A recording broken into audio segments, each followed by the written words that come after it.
Good evening. I'd like to call to order the regular board meeting for Haslett Public Schools.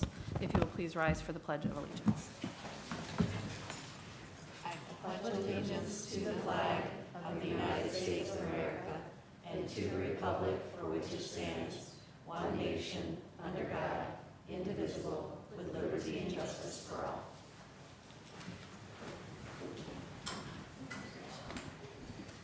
First on the agenda is the superintendent's report. Thank you. Got to get to my right page here. Sorry. Yeah, first I just want to congratulate Principal Brandy Butcher, our high school staff, students, and parents, and a couple board members here on a successful, well, congratulations all board members, but specifically a couple who had kids that participated in a successful and well-organized commencement ceremony at the end of year, and also all of our families for great end-of-year activities. Got a few staff resignations and personnel recommendations to make that I'll go through. On resignations, Abigail Kirsten, 5th grade teacher at Raleigh, has requested a leave of absence for the 25-26 school year. Faith King, resource teacher at Wilkshire, has resigned effective June 5th, 2025. Personnel recommendations, Zeb Badke is being recommended for the position of resource teacher at Raleigh Elementary. Zeb received a Bachelor of Arts from Michigan State University in Learning Disabilities and Upper Elementary Education. Natalie Linebaugh is being recommended for the position of 5th grade teacher at Murphy. Natalie received a Bachelor of Arts in Upper Elementary Education and English as a second language from Michigan State University. Haley Tate is being recommended also for a 5th grade teaching position at Murphy Elementary. Haley received her Bachelor of Arts in Elementary Education from Michigan State University.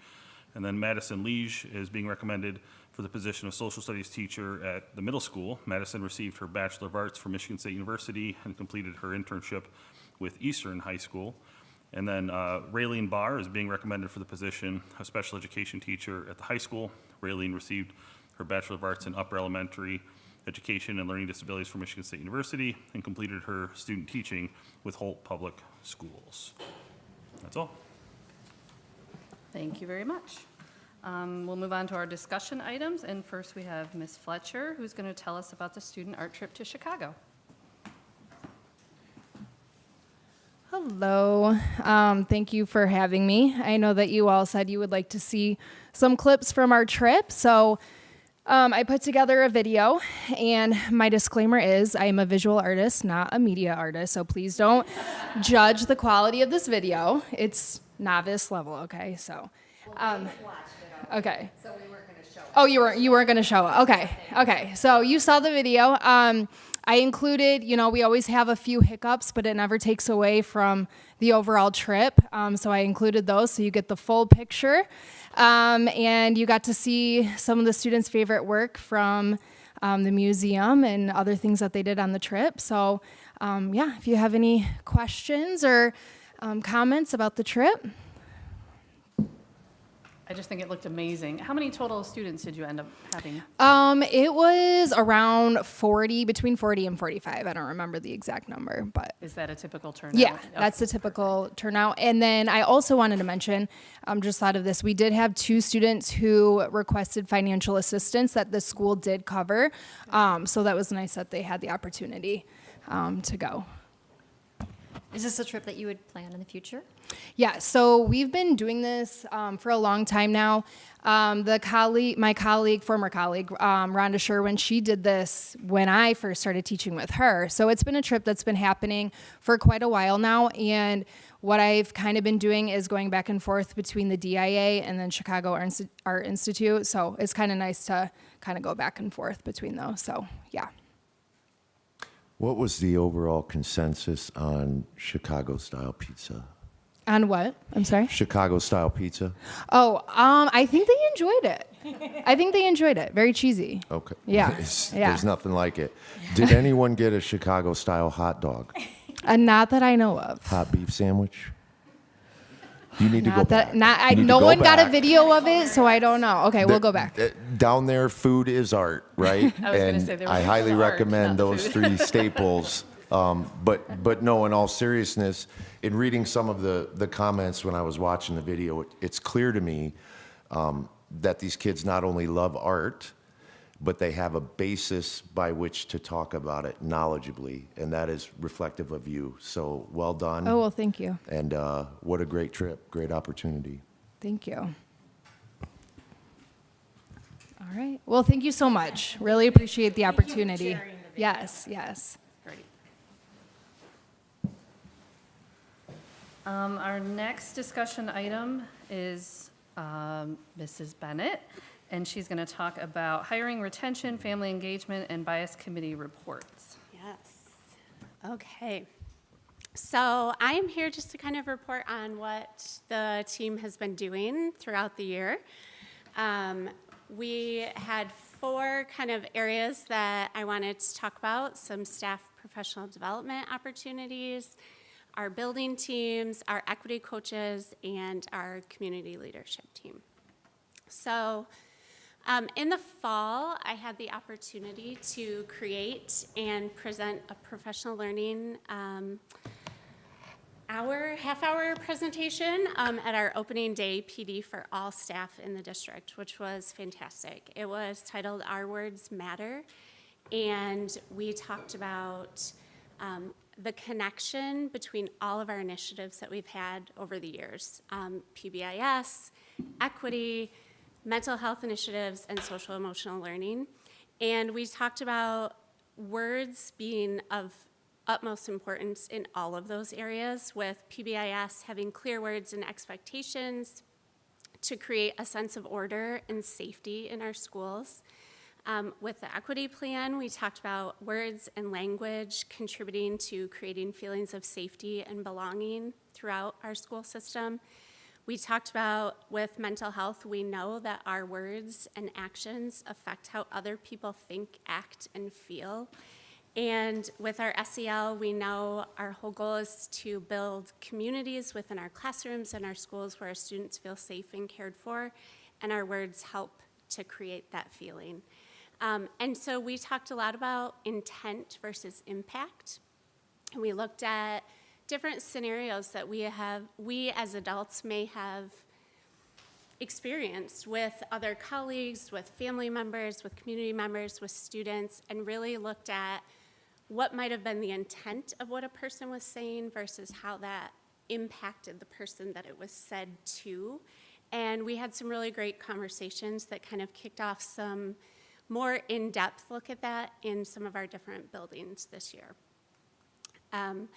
Our building teams, kind of leading into that, are fantastic.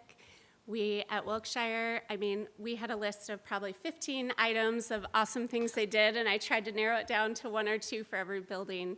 At Wilkshire, they did a one book, one school activity where every classroom read the same book, and it was kind of a touchstone for them throughout the year. They also celebrated Neurodiversity Acceptance Week, and the students all learned about that and celebrated everyone's differences in their classrooms. Murphy worked on planning a multicultural night that is an ongoing activity, I think, that started from a game night that's kind of leading into something that is going to be pretty awesome next year, where they invite families to come in and share their culture, their games, their foods, dancing, all kinds of different things. At Rallia, they brought back weekly Monday morning meetings and really increased inclusivity there with having an interpreter who taught all of the students in the school how to do the Rallia school song in sign language, and lots of different phrases so students could all communicate with each other. And then they also brought back the Links program, which has been great to create peer-to-peer relationships. So at the middle school, we kind of jumped on this idea of intent versus impact. We know with our students in that early stage of adolescence at the middle school have a lot to say to each other, and we really wanted them to stop and think about what they are saying and what their reason for saying that is, how that might impact the person they're saying it to. And then we also talked a lot about interrupters and how do you, when you hear someone saying something that might be harmful, how do you as a student, as a peer, interrupt that situation? And so we had some really great lessons throughout our Viking time, where we looked at that. We also had our ongoing climate action activities spearheaded by Mrs. Booth, who is amazing, and it's been trickling into other grade levels beyond 8th grade, which has been fantastic. At the high school, they also talked about this idea of intent versus impact. Really what they had a lot of concern around students saying, well, it was just a joke. It was just a joke. And so they did a lot of time this year collecting information from staff and students about different scenarios to try and create something that they can use as a jumping off point next year to really set up clear expectations for students and staff on how to handle those situations. And they, of course, had their student showcase again this year, which I think they had more acts this year than they had previously, and students were excited to be at school to see that. Some high schoolers even saying, I came to school today to see this, which is awesome, because they want to celebrate their peers and be a part of that. So those were some of the highlights from our building teams. As equity coaches, we had monthly coaching meetings. We actually had the opportunity this year for the first time in 3 years to have a professional learning day for all the coaches to come together and really dig deeper into the things we're doing in our buildings and start to look at our goals from the equity plan, what might not fit anymore, what are some things we want to focus a little more on, how might we think about revising those goals, and really just sharing with each other in a more in-depth way than we're able to in those 1 hour coaching meetings. Every coach hosts a monthly meeting in their building for a building team, and then all the coaches also participate in our community leadership team. So it's a lot of work that goes into this, and it was really great to have a whole day together to really share and dig deeper into some of these things that we work on. And then finally, our community leadership team, which is kind of the highlight of what we're here for tonight. We have 24 members of our team. It's made up of community members, Board of Education members. We have staff, students, the equity coaches attend those, administrators attend those. We have quarterly meetings, and then there are subcommittees, and that's what you're going to hear about in just a minute with their proposals. And the purpose of that team has been to provide recommendations to you as the board on how to advance the goals from that equity plan. So our 3 subcommittees, this first one that's up here is the bias subcommittee. We've been toying with a new name, belonging and inclusion, which feels a little friendlier. I think it started as responding to incidents of bias, right? But really it's just about how can we make everyone feel like they're welcome and belong here. So the proposal from this subcommittee, their goal is to reduce financial barriers for participating in district activities. This connects to the third goal within the equity plan, which is helping to establish continuous audits of participation that pays attention to the impact on socioeconomic status. And then the potential impact that this subcommittee really wanted to highlight was that the goal is to remove barriers so that all students and families can participate in all parts of the educational experience. And so they are working on creating spreadsheets, developing questions to collect information from different areas of the school district and how students might be, I don't want to say barred, kept from participating in different things. Identifying the cost of school supplies, cost and access to field trips, and really digging into what is the cost of participating in sports, in music, in theater. We know our district always works to help make sure students participate. I think the goal was just really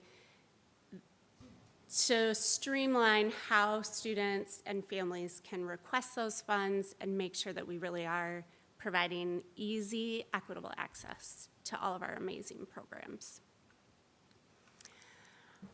Family and community engagement, this group is amazing. Their proposal was really, a lot went into this, and they narrowed it down to recommending a set of questions that a group might consider before planning or holding an event. And the goal of the questions is not to limit opportunities, certainly not to cancel any events, but to try to be proactive about removing barriers so that our engagement efforts reach further into the community. And so this connects specifically to the family and community engagement part of the equity plan. And the potential impacts would be that there's increased community access and engagement for all of our district events, and more awareness for our staff when planning and implementing events. Things that we may not have thought of that might be as simple as having an extra room set aside as a quiet space for a sensory-friendly kind of space. And so the questions, I believe, are there in the packet that you have. I think it was 4 or 5 questions that are just pretty simple, just to get you thinking about how we can make sure everyone can participate. So that was their proposal. And then, do you want to come on up, Mr. Daza?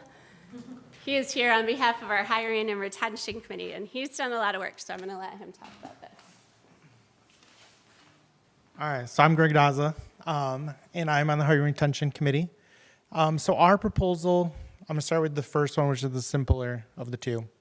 So to present interviewer cover sheet to all at any given of the interview committees in the district to have a better informed of common biases and considerations for interviewing.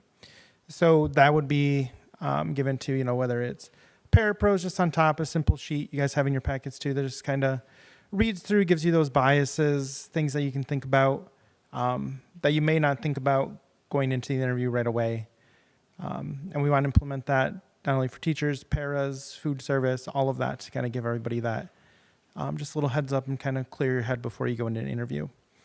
The bigger proposal of our hiring retention is moving forward to have a team that attends job fairs to represent Haslett Public Schools and recruit competitive candidates from various education fairs across the state.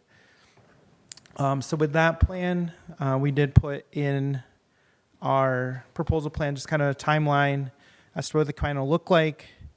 In August, we would kind of meet a representative that would be head of that committee. As would be a separate thing, like out of school, that would meet quarterly to kind of go over, pick which career fairs we're going to attend. All of that sample budget is in there, what we would possibly need for this actually to kind of jumpstart this. We did go to a career fair, the MSU career fair on March 10th, I believe. I and my 2 other Haslett colleagues attended. It was a great outcome, just kind of see the eagerness of the kids, get through there. And then actually just as a common basis here, I know one of our recommendations that comes today from Superintendent Malley for a resource room teacher is somebody who attended one of those fairs, heard about us as well, and kind of got, had their resume and kind of looked at him and got that. And he's actually working for me for Kids Connection too. Over the summer. So it's kind of great. Not only did he help out the school, but kind of myself as well in my role as childcare director. And yeah, we'd be interested in sharing those going forward to have that plan in place to kind of go forward. I do have a copy if anybody wants the information packets that we worked on for going to those career fairs to kind of have as well to look over as well. But connection to the equity plan, new hires better informed on diversity, equity, inclusion, kind of ask some of those questions there and kind of see like what the schools out in the public are teaching as well to universities. District staff and employees are representatives of our already diverse and inclusive environment that we're striving for at Haslett Public Schools. And then potential impact to be attracting more teacher candidates, maybe from different diverse backgrounds that may not know like Haslett even exists, as we're kind of a smaller district. In that regards there, that would then reach our diverse and continue to do our student body. And then lastly, making interviewers aware to go with the interview cover sheet of potential bias that commonly arises during interviews and interviewing to give everybody the same chance of success in the interview process. Thank you. Okay, so that's it. Feels like a lot.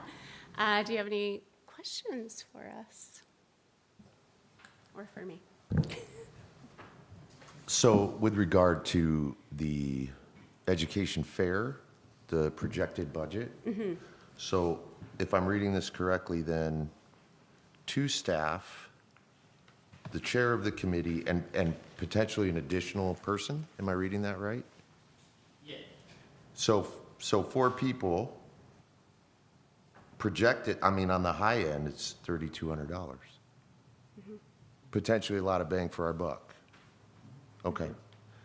And then the other thing I wanted to say is something jumped out at me, and I want to make sure I didn't mishear you. Murphy is doing a multicultural day. Yes, so that is something their building team has been working on, trying to plan to bring families from their school community. Actually, I think the long-term goal is to open it up wider to both elementary buildings, Murphy and Raleigh, to have families come in and share about their cultures. What I liked about it, though, is that I think you mentioned people are free to ask questions. I love that, and I think maybe someday that should extend beyond the elementaries. And I'm going to tell you, because I looked it up to make sure I could sound smart and actually not get fact-checked, but I looked up the definition of ignorant, and it has nothing to do with intelligence. It's a lack of awareness. But, you know, we've got issues from both sides, one of them being people are afraid to ask a question. So something like that could further expand, I think, will reduce, speaking of removing barriers, it will remove some of the ignorance that exists out there. So, yeah, good. More to follow, I hope. Thank you.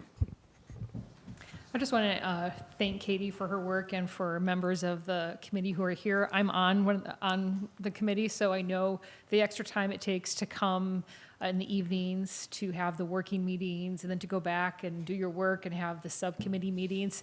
It's a labor of love, and I think the 3 proposals that you have presented, they will add a lot of value to our district and our community. So I strongly encourage my colleagues to look carefully at them, and I hope we can take some action on them in the future.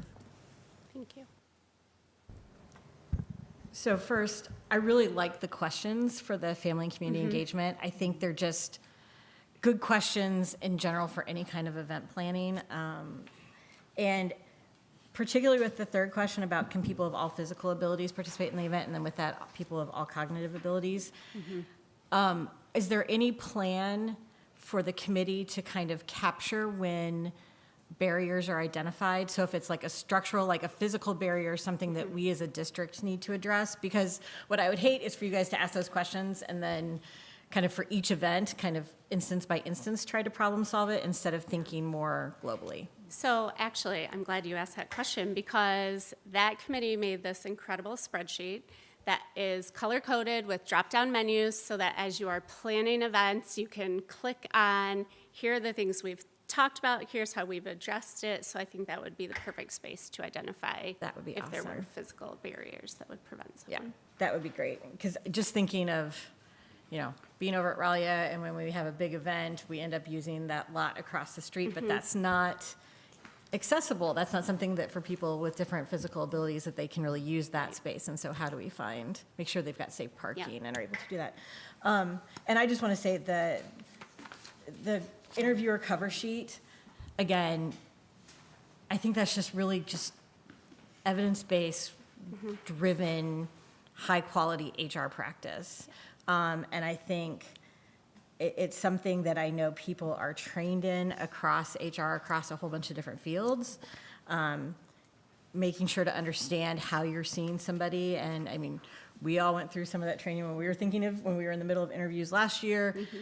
I'm just glad that you're putting it in so that everybody will have it and it's used universally. Yeah, thank you.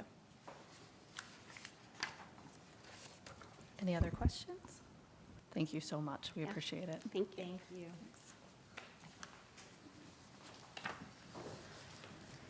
Next up, we have our budget hearing. Scott, you're on the list for 3, 4, and 5. So we have our current budget, proposed budget, final budget, all budgets? I promise it'll be relatively pain-free. Just relatively. So again, today, Scott Kemmer-Slater, the Director of Finance and Operations. Choose you. Right there, okay. So again, today I'm going to start out discussing or sharing the 24-25 final budget, the 25-26 original budget, and then I'll give you a little bit of time for questions. Definitely, Rick, plenty of time for asking questions, especially about food, because I love food as well. Definitely a foodie. I'll think of something. Thank you. So again, first part, talking about the final budget for 24-25 for the general fund. The revised, that was what was approved, or actually was presented in March and then approved in April. So just some small adjustments with revenue and expenses. This is kind of a misleading table, because if you look at the increase in fund balance, you see 0, and you're like, well, wait a minute, we're not adding anything to fund balance. We actually are, and I will be showing in a later slide a change that we're making for 25-26 that had the support of the auditors with, again, making that change. I think that definitely more transparent and definitely clearer when people are like, well, yeah, there's no contingency, but yeah, you always hear, well, there was $500,000 contingency every year, and then as you see the beginning and ending fund balance, it certainly would look like, one, it's a balanced budget, and we're not adding anything, but in reality, we will be. So this slide is pretty busy. Usually, there's not as many adjustments. Some of this is probably due to a new director of finance, and we all do things a little differently. With some of the things, also the last thing, it shouldn't say local, it should say other. So with revenue, you have the local, state, federal, and then your local revenues. And you can see there's a couple things, or a few, that are listed twice as state and local. That's because they originally were classified as, local, when they should have been state. And so again, it's just kind of moving things around, cleaning things up. And then you can see with all the sections, some of those are slight increases from the amount that we had before. Others are grants that are no longer continuing that were from last year. And then the nice one, the section 33, we actually had a $14,000 grant for 2 kilns for the 2 elementary, Murphy and Raulia. And then we're also in the process of looking at purchasing a new one for the high school as well. So, it's good times, and definitely kids be able to use some newer, better equipment. With that, again, there really was, most of the adjustments were with the state, really looking at, again, cleaning up some of that stuff. The MIPSers, the retirement originally was budgeted for a larger percentage of retirement than actually what occurred. So again, it's, just adjusting it to, what we're projecting to be actual. Then this is the expense adjustments. And you can see, because of the way appearance of that budget, or a balanced budget, you can see that the totals, the 277, 375, are the same. So with this, again, looking at, the employee compensation, your benefits or fringe benefits, purchase services, utilities, maintenance, supplies, all of your different expenditures. And the other expenses, including contingency, is that $500,000 that I talked about earlier. So that was kind of built into the budget under expenditures. And so that $500,000, we're actually projecting it to be about $617,000 to the benefit of the district, or adding to the fund balance. So that increase of $117,000 is part of the $175,000 adjustment. So now transferring or transitioning to 25, 26, sitting down, kind of looking at projections, what we would have. As you can see, there certainly was a downtrend after the pandemic. We are seeing a positive, increase of students over, the last, now projecting it'll be 3 years of increases. And so kind of being conservative with the 10, hopeful it'll be more with school of choice, and then trying to, again, fill some of those classes that are a little bit smaller. And so that puts us at 2591 to projecting a little over 2,600. You can see pre-pandemic we're 2,715, so we're still a little over 100 below that, with the hope of eventually getting back close to that 2,700. So anytime you're doing a budget, especially initial budget, there's a lot of assumptions that have to be made. The governor has made her proposal. The Senate has presented their bill. The House is a little confused, and they provided a very bare bone one. Now they're talking about doing something even probably more radical. But again, there's just a lot of budget assumptions when you're setting that initial budget that you just don't know. First is foundation allowance. So right now we're at $9,608 per pupil. So the governor has proposed 10,000 even, which as an accountant I like. But the Senate is 10,000, I think 15, and this is where the House is getting a little tricky. They're proposing a $12,000, or there's talk about a $12,000 foundation allowance and wiping out all the categoricals. But, and I'll share a little bit later with that, my concerns of that. And so I'm hoping it's not quite to that extent for all school districts, especially those with a high at-risk, student population. Health insurance cap. So the health insurance cap, during the lame duck session, the last legislature, they had passed a 7% health insurance cap. Somehow it got stuck at the House, and so it didn't go to the governor. Of course, there's a change in leadership with the House. The current Speaker of the House has decided he's not going to send it to the governor, and right now it currently is with the courts to determine that. So if it doesn't happen, which I'll show you later in a slide, what the percentage will be, but when we're budgeting, we're going to budget more conservative and go with the higher amount, just to be on the safe side. So we budgeted at the 7% in case, again, the courts may, decide to force it to the governor. So again, the original budget for 25-26. My apologies, that first column should be 25-26 original, not final. So I will fix that. So again, looking at this is where I mentioned before, with the change of actually putting the amount, the contingency amount for the increase in fund balance. And so you don't see, because you see the 0 for the 24-25 final, that shouldn't be revised as well. That is about 617,000, as I mentioned earlier, to as a increase to the fund balance. And then so we're looking at this right now, 2,600 was the fund balance as of July 1st, 24.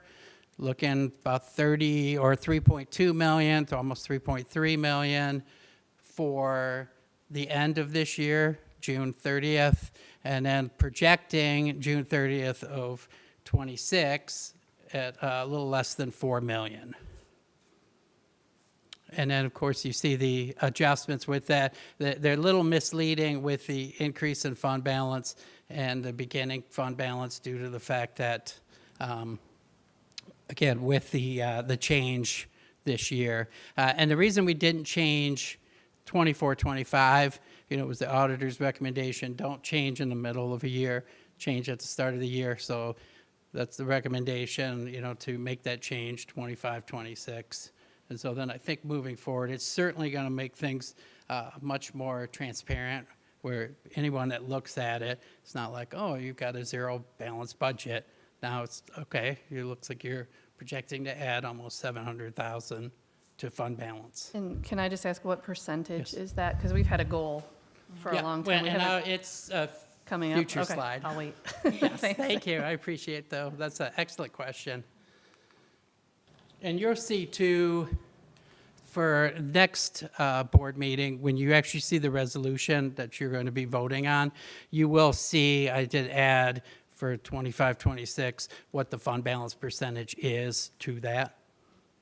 That way you can kind of see a quick glimpse of it. So this now is the revenue adjustments. So this is the adjustments from the final 24, 25 to the original 25, 26. You know, property taxes, that's pretty common. Obviously, the value of homes are going up, which is a good thing, right? And so now with that, when property taxes go up, it actually reduces the state foundation you receive. So when you receive that 9,608, districts don't actually receive that full unless you had no property tax. So what it is the property tax is offsets that 9,608. So then you end up getting whatever it may be, 7,000, 8,000 from the state per pupil. And again, that was kind of to try to, you know, make things equal for districts, you know, compared to what it was before for those that had high property taxes and were singing to the bank. As far as the state foundation, again, that's looking at that 10 pupil increase, the 392 per pupil foundation increase, giving us, again, a little bit over $1 million increase in revenue. A little bit more at risk, that's based on the governors. And then special education, this is not the amount we get from the ISD, but this is the state amount that we get, the 28.6138% of your special ed costs, plus the special ed foundation. And then federal is just a slight increase, again, or projected increase for Title I, Title II, and Title III. And then the other, that is the special ed, the ISD, the reduction. And so that reduction is now, and this is a slight change, it's going to be 130,000 this year. Then it'll be approximately 260,000 next year, and then about the 380,000 the following year. So they've staggered it so that we're not taking that $380,000 hit right away. So at least it's given us some flexibility with that. Now, keep in mind, that means when you're adding to the fund balance, yeah, that means we're adding about another 250,000 to the fund balance because of that staggered, but eventually that goes away and we're right back there. So again, looking at a net increase in revenues of $1.17 million. Then expenses. So this is again looking at your compensation as far as salaries, insurance, retirement, so other fringe benefits, and then your purchase services, supplies, and other expenses. With the employee compensation, that again is based on that 202.5% increase, and then also step increase for the staff that have steps. The employee insurance, that's an increase because of the 7% cap increase. So if it doesn't end up being a 7 and it's a lower, then certainly, you know, our employee insurance won't go up as much, district paid. Unfortunately for employees, it means they'll be paying more out of pocket. It's kind of one of those things. And then MIPSers retirement, that's actually a slight decrease. We actually, even though the retirement rate is higher overall, the amount that we actually get reimbursed from the state, which is the stabilization amount, that has went up. So we're actually going to be having less expenditures because of receiving that revenue. And so that's the benefit, I guess, of that change. FICA is going up certainly because of, you know, employee compensation going up. And then again, looking at a lot of those other ones, that was, looking at a 2 or 3% increase with that. Now, there certainly could be some things that change, such as, a tariff or two. And then the other expenses, that again is including the contingency, or included the contingency for 24-25, which was that $617,000. So that's the reason that it's such a high adjustment or a negative adjustment. And then again, the net decrease in expenses is then $504,000. So when you look at the increase in revenue and expenses, you're like, oh, wow, we're adding all this money. Well, a lot of it is, again, that adjustment that's in the other expenses. This is I apologize. I don't know why it originally was formatted with the percentages. So, I bet you it's probably from going to Google. Because it was in PowerPoint, and then from it going from there to Google is probably why it's doing that. They're on there. Oh, is it? You don't have it like that? Oh, yeah, I guess it's just the 3. Yeah, it's just the 3. My apologies. So, yeah, just ignore the 17 through 20. It wasn't such a pretty time anyway. So, as you can see, we started the year at 6.8%, projecting 8.3 after this year, 10 next year, and then 11.3. Now, certainly negotiations, other things, it doesn't necessarily mean we don't know if things are always going to go up as far as what we receive in funding, but hoping to get closer to, as you mentioned, that 12. I think it's a goal of 12 in the policy, and so certainly our goal is to get there so that we have a healthy amount of money to cover payroll and other things, and hopefully it means less that we have to borrow.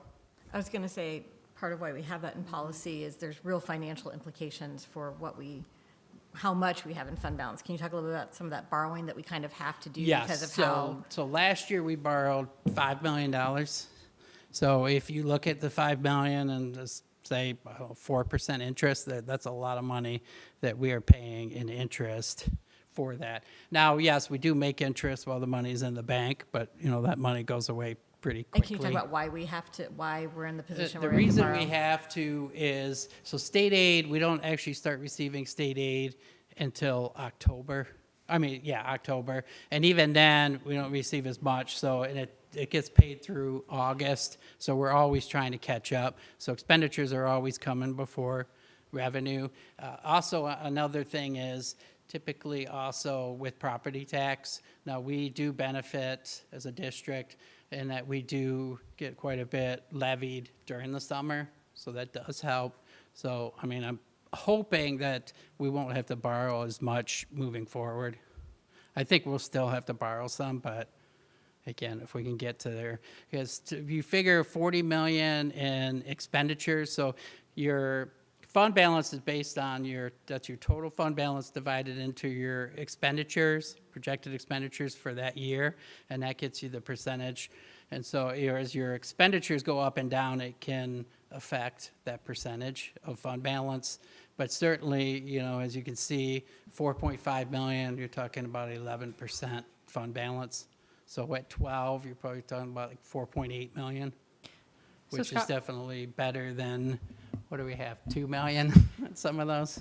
So for people in the audience or for our viewers who are watching from home, just if you could just explain, why is it good to have a fund balance, and why have we been trying to increase ours over the years? Yes, well, it's important to have a fund balance, not just for making payroll, because certainly you don't ever want to have a situation where you're not making that, but also you could have, things that come up, a boiler goes down or something that goes down. Now, we do have the sinking fund to cover some of that, eventually maybe a bond, hopefully in the near future, but again, there's still a lot of things that we have to do. So if we have some unforeseen thing, that way you have the funds and you don't necessarily have to borrow. And, I have been in a situation in another district where we, came close on making payroll, and you don't ever want to experience that. That is not a fun thing. And so, again, it's also to help to not have to borrow as much. I certainly would like to be in a position where we don't have to borrow, $5-6 million. So Scott, as far as a fund balance, is there ever a time, or are there limitations on what you can use a fund balance for? So say we're sitting pretty, everybody's good to go, everything's covered, and the district or the community decides they want to do something maybe outside of a millage or something. Can you use fund balance funds for that? Yeah, you can use fund balances or the fund balance for, I mean, it's pretty unrestricted. Obviously, it has to be something that's benefiting the school, right? You can't just take it and, go to Barbados or somewhere Okay. nice and with the money. Okay. But yes, I mean, it definitely has to be something that benefits the school, but there is some flexibility. It doesn't mean where it's earmarked. Now, there are, when you see the previous slide, the contingency. So with your fund balance, you can actually set aside money specific for a contingency. Now, some districts, maybe they're purchasing a bus. The bus won't be delivered till the next year. So they actually put in there, actually committed, but contingency is the same way. So it was kind of when we talked about that 500,000, I mean, they could have put that right below the fund balance and said, well, we're just keeping that in case something does happen. It certainly would be more transparent than it being in the expenditures. Gotcha.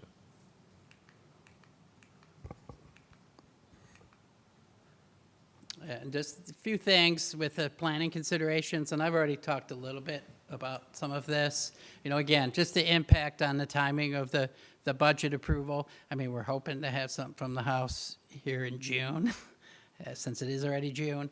But again, whether, we get to, August, September, and we're still wondering, what they're going to do, especially if they go on summer recess and, they're not going to necessarily just come back. The other thing is the foundation allowance, as I mentioned with the House, as far as the categorical funding.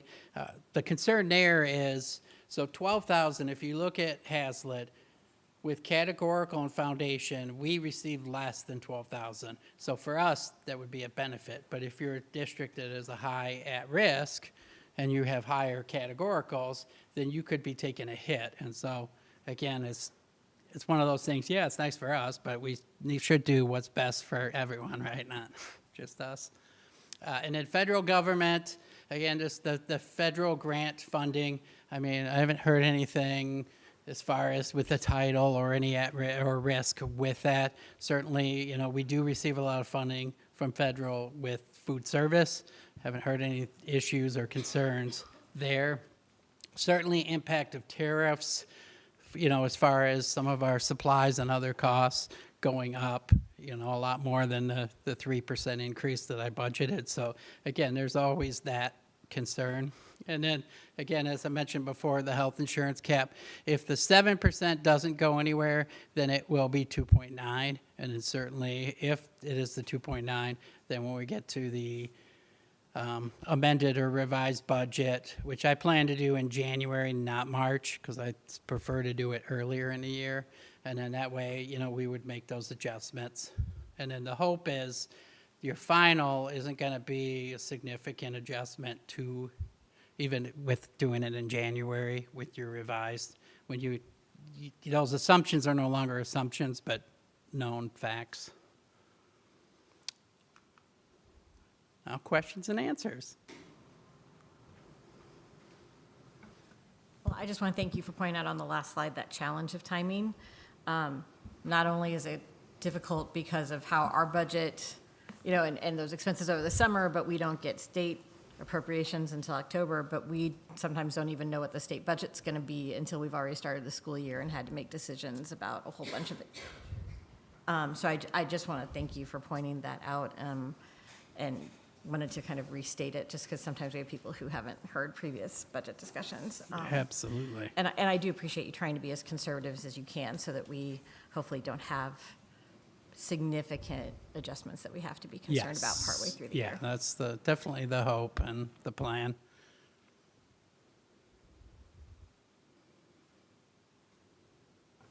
Any other questions? Okay. Well, thank you very much. Thank you. I appreciate that. Thank you.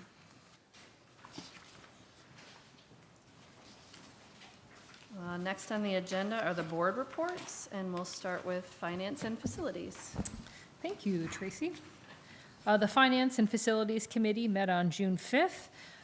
In the meeting, we discussed our Board of Education meeting schedules for the next academic year. Scott also reviewed much of the presentation you just saw. We reviewed the 24-25 budgets and looked at projections for the 25 and 26 year, and we talked about the fund balance. We just reviewed the Michigan High School Athletic Association membership, which is a voluntary and no-cost membership, but it's important that we have this membership each year. And then Superintendent Malley discussed the strategic pillars, and we provided feedback on the 2030 strategic plan. Any questions? Okay, I actually have the minutes for the policy and personnel.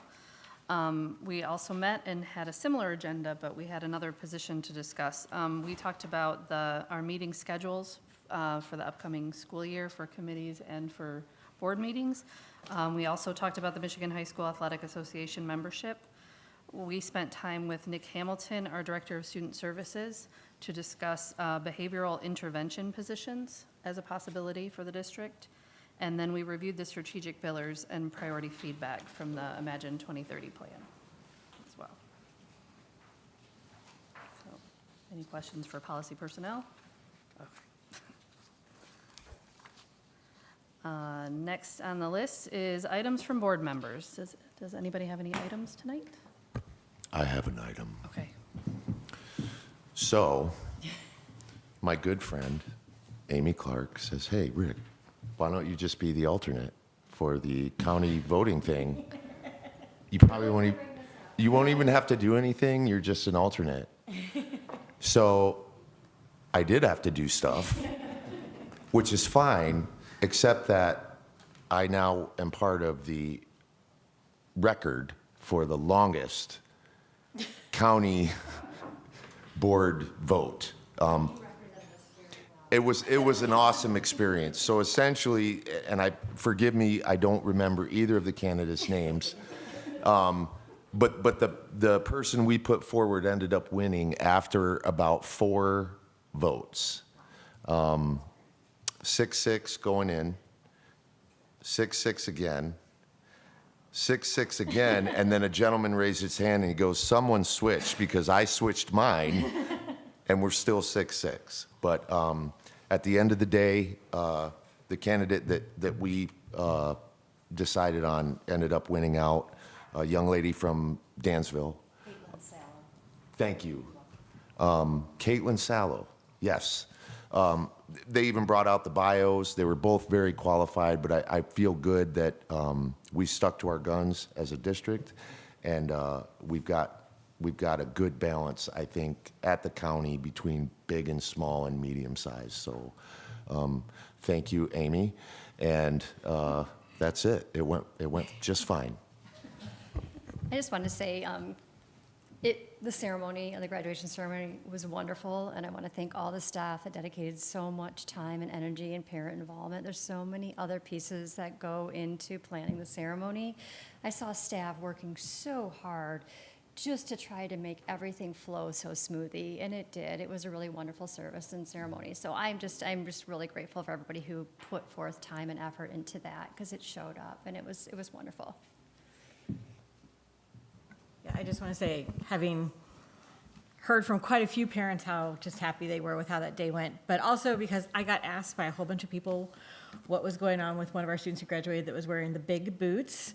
If you watched on the ceremony online, we borrowed a little bit from the Sparty tradition at MSU, and our student who graduated and was wearing the Victor the Viking boots. He had been Victor the Viking for the last few years. So since we are getting new mascot costumes, he was able to wear those and have that be part of his graduation celebration. So, yeah. What was it? Can you say his name? It's Barad Daoud. Okay. And so he was able to wear those, and it was just but I got lots of people going, why is he wearing those shoes? So I just wanted to be able to answer that question. Thank you. Any other items? No?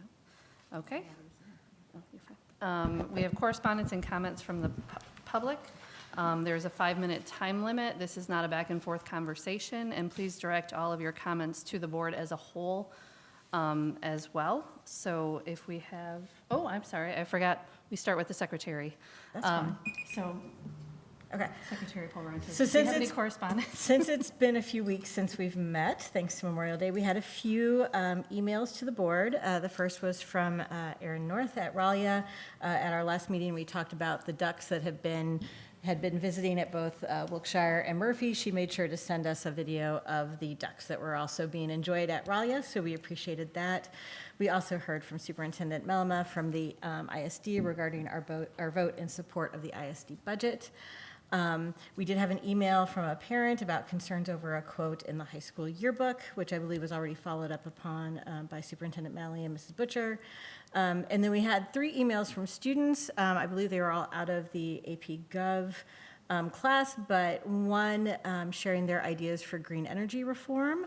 And with that was also a request for the energy bills here at Haslett Public Schools to inform their ideas, which I believe Associate Superintendent Limpert was working with them on that request for the energy bills. And then we also had a couple of emails from students who were had some ideas about school start time. And I think I caught everything. I think so, yes. Sorry, I skipped you. That's okay. Okay, now it's time for correspondence and comments from the public. So if anyone would like to come up and speak.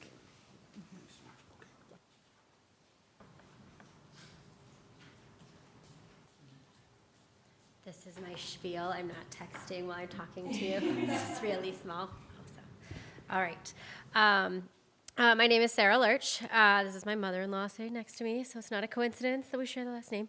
I'm a 5th grade teacher here in the district. I'm also a parent to a now 3rd grader and a future Viking as well. But I'm here in my union capacity today, both as a member and a building rep and a negotiating team member, to share some good news from the district, some of which you've already kind of mentioned, so it'll be repeated, but that's hopefully okay. At the high school, students and staff just had a very successful graduation, and what was remarked upon for me was just the sheer presence of so much staff that was there to celebrate the class of 2025. In addition, this week at the high school, sports camps are beginning with both high school staff, coaches, and high school students helping. And then finally, credit recovery is in full swing with high school teachers assisting students with finishing their required credits. It's not quite summer just yet. At the middle school, Cassie Tin, I hope I pronounced that right, is the student council advisor, and she organized a rock, paper, scissors challenge for students to participate with their teachers during passing time. So students and teachers were each given a necklace. And then throughout the day, they were able to compete with each other to collect necklaces so that they'd be entered to win a prize at the end of the day. If students lost their necklace, they could purchase a replacement, and that money went to the Student Environmental Action Club at the middle school.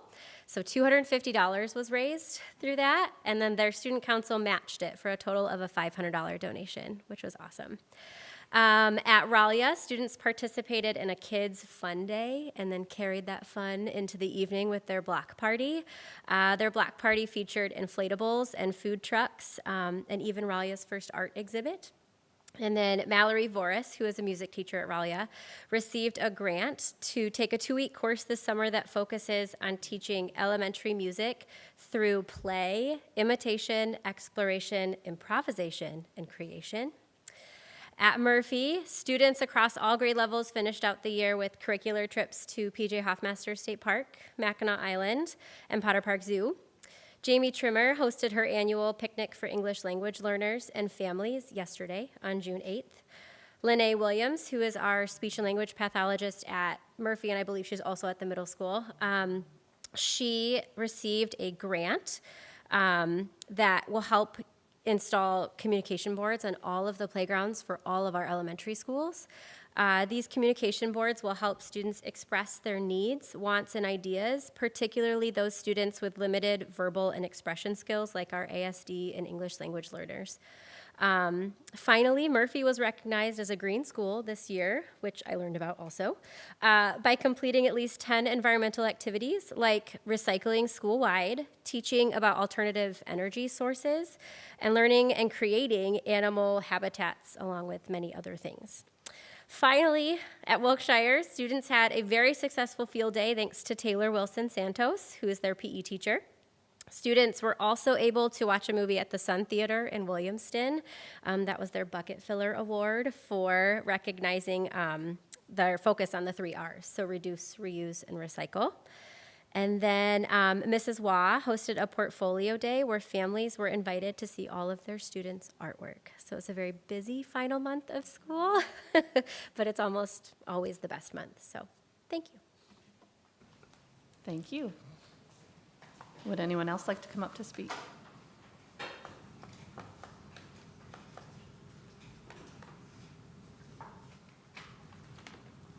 This up a little bit.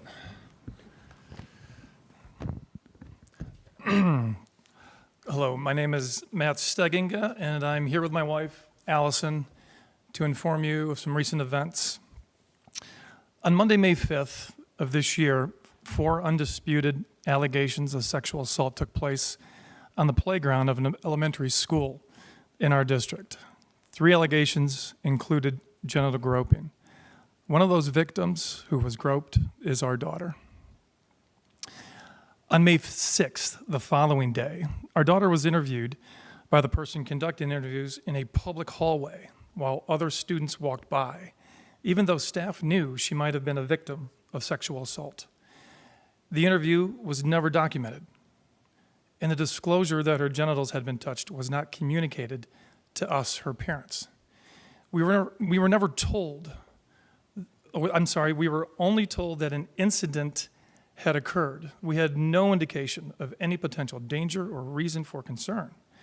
No report was filed with Child Protective Services, despite the clear legal obligation to do so. Our daughter was never asked what happened. Instead, the incident was characterized, again, as an accident by the interviewer. Although she reported that her genitals were touched, our daughter was returned to class, seated near the accused student, and continued to use the same locker directly behind his seat. This continued for a week, and no safety plan was ever enacted. On Thursday of that week, May 8th, another victim's parents held a Zoom call with staff members with the person who conducted those interviews. And the student verbally reported, again, genital and chest groping by that same assailant. The allegations were relayed to the school administrator the following day, May 9th, but the family only received an email that day and no phone call was ever made until the following week. Back to the Friday, May 9th, concerning our daughter, my wife and I spoke with the school administrator only because we initiated the conversation. We actually went to the school and said we needed to have a meeting and had one that afternoon. The administrator was still unaware at that moment of any genital groping. To the Monday, May 12th, we reported additional incidents that met the threshold for a Title IX investigation. All Title IX coordinators were copied, communicated with by us, yet no one offered formal procedures or paperwork. Again, no formal safety plan was communicated. Our daughter was told by the school administrator the assailant would not be in her class, and she believed that, and that he had been removed. But we were never notified of that communication. The next day, the assailant, a 1-day suspension. The next day, Wednesday, May 14th, the assailant was returned to our daughter's class without notifying her or us, her parents. Overwhelmed, our daughter contacted us. Thank goodness we sent her to school with her watch. We removed her from school and requested a documented safety plan required under Title IX. We only received verbal assurances of increased supervision. Only the assailant was later placed in another class and seated next to a girl despite the school's knowledge of this potential danger. That evening, we requested a formal Title IX investigation and received the appropriate paperwork, but we decided to delay any submission because the investigation would take months and immediate safety measures were needed. Obviously, this was a major concern of ours. To May 18th, days later, still concerned about supervision, we requested a meeting with Superintendent Malley with the parents of the other 3 victims. We were told, obviously, that we could only meet individually, even though everyone had consent. Superintendent Malley declined to meet and directed us back to the assistant superintendent and principal, sending only a policy attachment. The next day, May 20th, the principal offered to meet, but was unavailable for another week. We again asked the superintendent to reconsider, explaining that refusing to meet signaled a lack of concern, urgency, and leadership. As a new superintendent, we expected him to be extremely concerned and eager to understand firsthand how these failures occurred. This non-involvement created the perception that he wanted to avoid a complicated situation rather than protect students and rebuild our trust. On May 27th, our daughter reported 2 additional incidents to which the assailant intentionally came into close proximity, further Title IX violations. We stated she would only return when a safety plan prevented such was in place. The following day, on May 28th, at a meeting we finally had, weeks after the assaults. Excuse me, sir. I'm sorry to interrupt, but your 5 minutes is up. And I have to, my wife can finish. Thank you.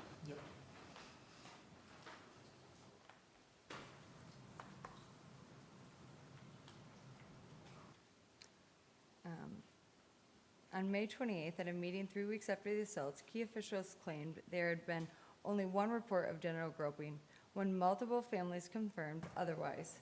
They responded that that's the first they have ever heard of that. So just to clarify, that was 3 weeks after our girls' assaults, when they were reported that same week.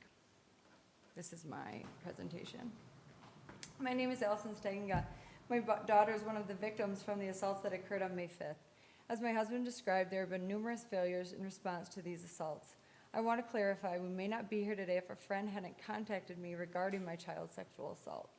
Had the school sent a brief, privacy-protected email the day of the allegations surfaced, I could have talked with her at once and given my daughter the opportunity to tell her experience in a safe environment. I was only afforded that opportunity because I was lucky enough to have a friend contact me. To be clear, my daughter reported her genitals were touched to the appropriate trusted employee of the school, and they chose to withhold that information from me. Since the beginning of May, I've asked for one simple change. Tell parents immediately when any sexual assault allegations are reported on school grounds. No one has given me a convincing reason not to. The explanations boil down to 3 myths. First, kids always tell their parents. They don't. The Larry Nassar scandal proved many children stay silent, and adults often dismiss those who speak up. Next, other districts don't send notices. This is exactly why Haslett should lead in demonstrating transparency. Finally, Title IX and FERPA forbid it. They don't. Omit names and identifying details, and a short factual update is completely lawful. Here's an example of a fully compliant notice. Dear parents, we are currently investigating a serious behavioral incident that occurred on the grounds. While we cannot share specific details due to students' privacy laws, we want to assure you that the student's safety is our highest priority. Additional supervision has been implemented and we are reviewing safety protocols. Please talk with your child about personal safety and encourage them to report any concerns to school staff. This simple message reflects FERPA and Title IX and gives families the transparency they need. Frequent notices like this quiet rumors and they build trust. We want you to understand how the lack of transparency failed our daughter. Policy gaps and gross misconduct became painfully clear through the actions of the person responsible for taking our daughter's interview.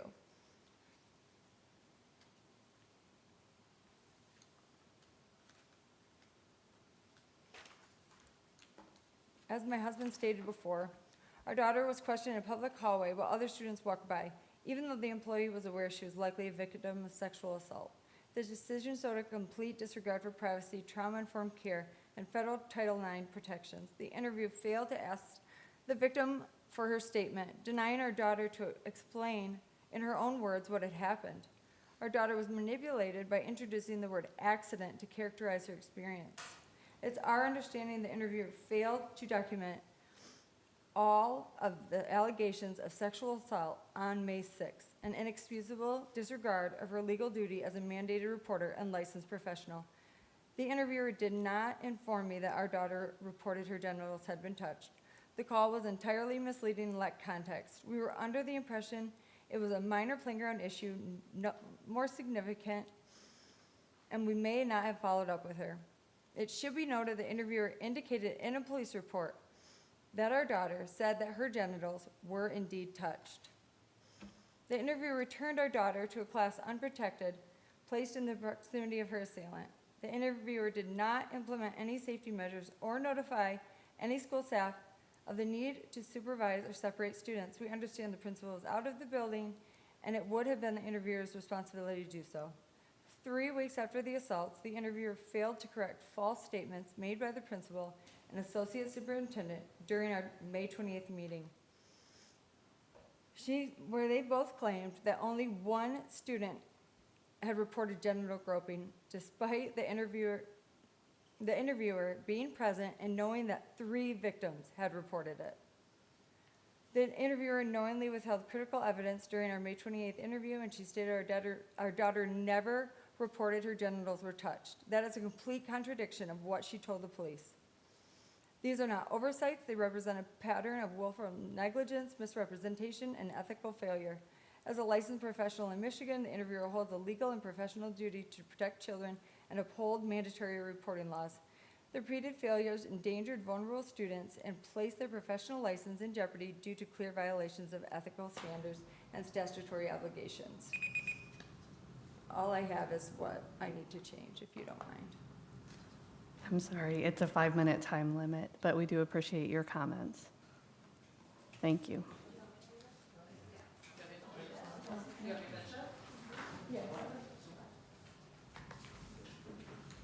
What we must change, it's just the last page. Just please state your name.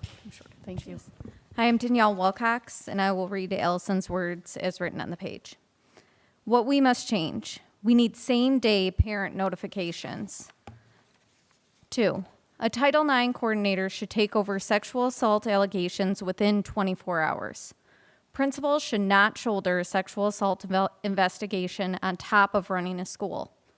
3, require digital, time-stamped records of every step. 3, requiring digital, time-stamped records of every step are needed for statements, interviews, and any parental contacts. If these policies had existed on May 5th, our daughter's experience in tonight's meeting would look very different. Let's make Haslett the district where students know adults will act and parents know they'll be informed.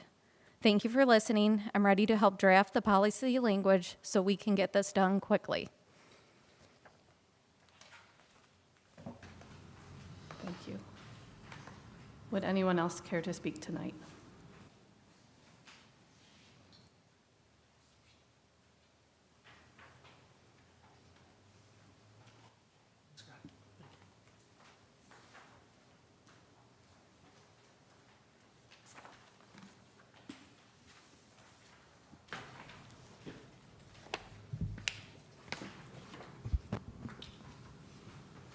Good evening, Jeff Kessner, Haslett resident. A common theme that emerged from community town halls and Vision 2030 board workshops was preparing students for life after high school. A concept that I'd like the board to consider is a corporate work study program. I'm going to reference an article from the Detroit Free Press titled, "Detroit Cristo Rey High School Students Gain a Pathway to Work as They Prepare for College." Some key points. The school that opened in 2008 has a 100% graduation rate, and every student has gone on to college. Cristo Rey provides a college prep high school education to students with limited resources in Detroit. One reason for Cristo Rey's success is its corporate work study program. The corporate work study provides students with practical skills, professional development, and exposure to various job opportunities while allowing companies like General Motors to build its early talent pipeline here in Michigan.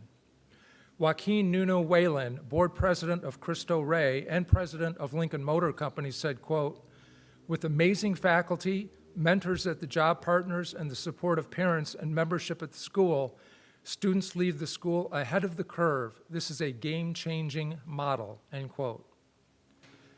Corporate Work Study operates like a temporary employment agency and employs students in a professional job, on-site, remote, or hybrid, 1 full day a week during school months. Students contribute and strengthen their social and technical acumen as they develop newfound awareness to pursue and excel in careers they may not have previously considered. Crystal Way partners with over 60 companies that represent industries spanning from accounting to technology. Many of the alumni are then often hired by these company partners after graduation. How does it work? And please refer to the handout. Partner organizations contract with Corporate Work Study to fill entry-level jobs. The fee-for-service period spans from the middle of August to the first week in June. These jobs are paid positions with the money earned paid to CWS to cover tuition costs. Students are employees of Corporate Work Study, and the Corporate Work Study staff provide customer support in addition to handling all payroll and other employer issues for the students. Corporate Work Study trains the students, provides transportation, and works with hiring organizations to assign motivated workers to meet business needs. Why does it work? Corporate partners reap benefits that include creating a pipeline for future employees, a fee that is cost-effective alternative to employing a full-time worker, reducing turnover in entry-level positions, develop internal talent through supervisory and mentorship experience. What do students do? They do administrative support, HR support, finance and accounting, customer service, translation services, marketing support, AI research and use. One of the young ladies at this high school had, her family history was basically working on assembly lines, et cetera. She had no idea that she would end up wanting to go to law school because she spent some time working for a law firm. And she's actually going on to Harvard, believe it or not. It's amazing. So in conclusion, the Corporate Work Study program fits nicely into pillar number 1D of Vision 2030, authentic problem solving, which says engage students in real-world challenges that require interdisciplinary thinking, community partnerships, innovative solutions, demonstrating the impact of learning beyond school walls. The Corporate Work Study program also fits nicely into pillar number 3C, community connections, which says develop community partnerships where local expertise enhances learning, students contribute meaningfully to community and business needs. So the Corporate Work Study program is a proven winner, and I think it's worth your consideration. Anyone wanting further information, you have my contact information. I've reached out to them. It's an amazing place. Thank you. Thank you.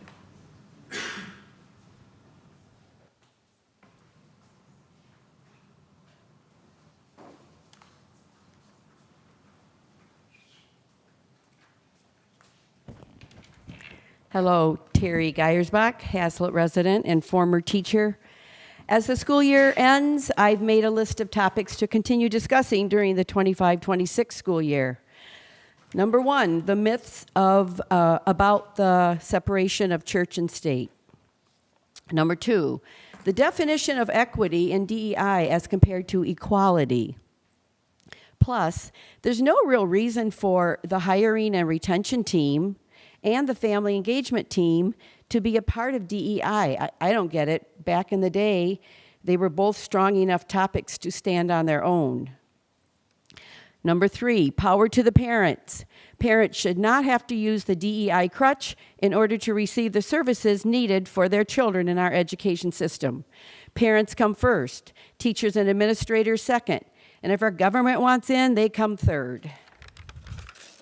Number four, the injustices of social justice. There's no way we can ever balance our past with our present. How about creating less divisive plans that lead to a positive future for our children? And lastly, paper surveys from parents and teachers twice a year will give you very important anonymous input. Thank you.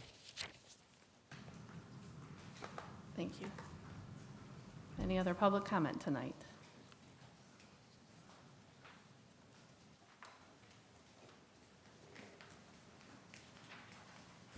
I'll come up as we kind of wrap up to see if I can rest something. But my name is Greg Doslin. I'm childcare director for Haslett Public Schools.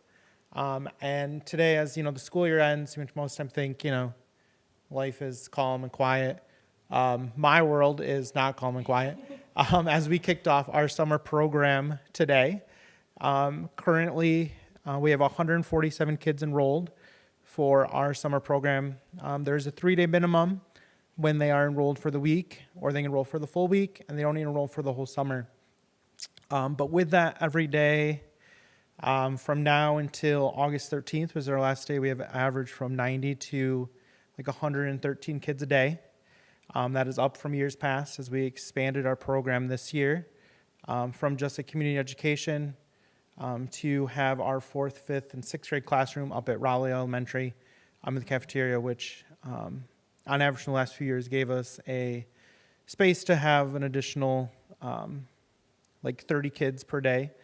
And that was just due to more interest and kind of building a program as a whole, especially after COVID, getting back up to numbers that we're at. But this year does put us above numbers where we were at previously, even before COVID.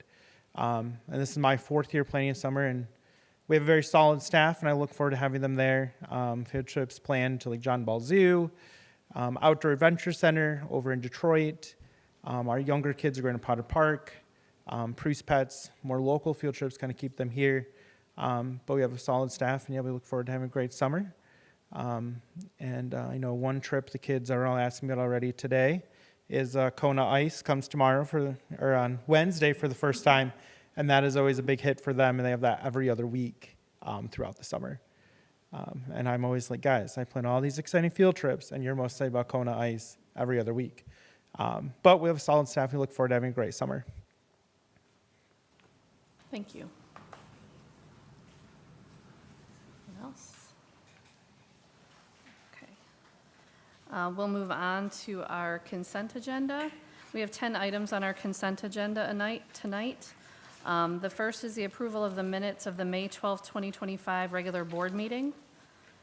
The approval of minutes for the June 3rd, 2025 policy personnel meeting.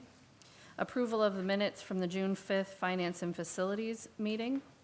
Approval of personnel recommendations. Approval of out-of-state travel to Spain in the summer of 2026. Approval of out-of-state travel to Ecuador during spring break of 2027. The Michigan Association of School Boards membership, MASB's Legal Trust Fund, that's attachment F in your packet. Michigan High School Athletic Association membership. Our 2025 summer tax certification. And lastly, the schedule of the 2025-2026 Board of Education meetings. Does anybody need anything pulled? I move we approve the consent agenda. I second. All those in favor? Aye. Aye. Okay. We just have one announcement tonight. A regularly scheduled Board of Education meeting will be held on June 23rd, 2025 at 7 p.m. in the Haslett Administration Building. And if I have a motion to adjourn, I move to adjourn. I'll second. all those in favor? Aye. Aye. We are adjourned.